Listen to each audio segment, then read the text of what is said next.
The Manchester suicide bombing showed yet a different way ISIS can attack the soft underbelly of a free society. And despite heightened security around the country, or maybe in thanks to heightened security for Memorial Day weekend, Department of Homeland Security Secretary John Kelly says, basically, we're safe.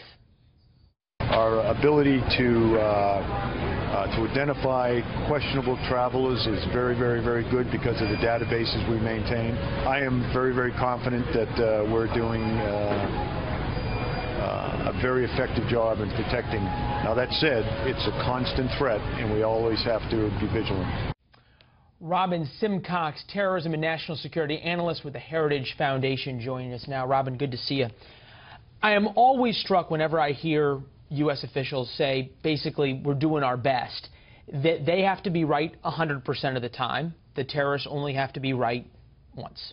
That's absolutely right, and that one time can have very devastating effects, especially when you think of the kind of weapons that terrorists are using today, be it guns or knives or trucks, as we increasingly see in Europe.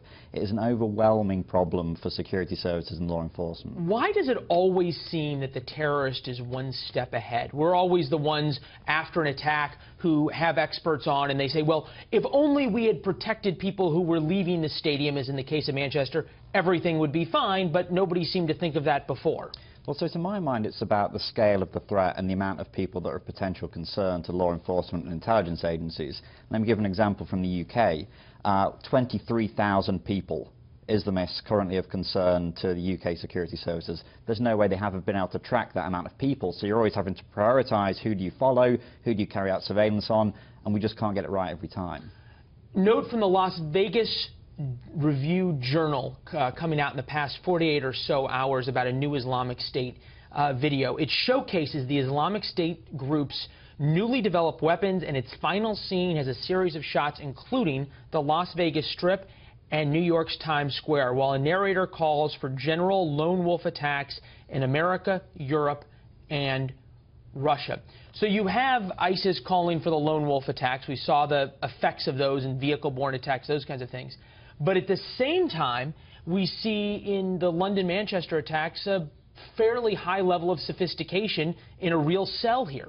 Well, doesn't this just give you a perfect example of just how overwhelming the threat is at the moment? Because ISIS, groups like it, they have so many options. They have so many different forms of attack they can carry out and ultimately have so many targets. Somewhere like Las Vegas, New York, high amounts of people, high concentration of people. They know that they can carry out devastating attacks, and the U.S. can only do so much to stop it. Back to Secretary Kelly, who said this on Fox and Friends yesterday morning. I was telling Steve on the way in here, if he knew what I know about terrorism, he'd never leave the house in the morning. Yeah, but the good news is, again, we're the finest men and women in uniform, out of uniform, police officers, local law enforcement, New York City cops protecting us. Does that have to be the answer? Of course, it was London's answer to Hitler's Blitz. It was New York's answer to 9/11. Does that have to be our answer? Trust that folks in uniform who put their lives on the line are doing their jobs and go about our normal day?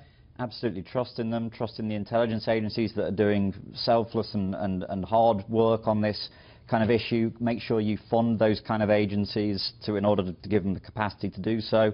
But also, I do think that we should also retain our anger at some of this. I don't think we should just learn to accept that this is the new way of life for the years to be. I don't want there to be more attacks like Manchester, and I don't want it for the US either. Well, and we keep hearing it every time something like this happens. If you see something, say something. In retrospect, it was always a neighbor who said, something gave me a funny feeling and I didn't do anything about it.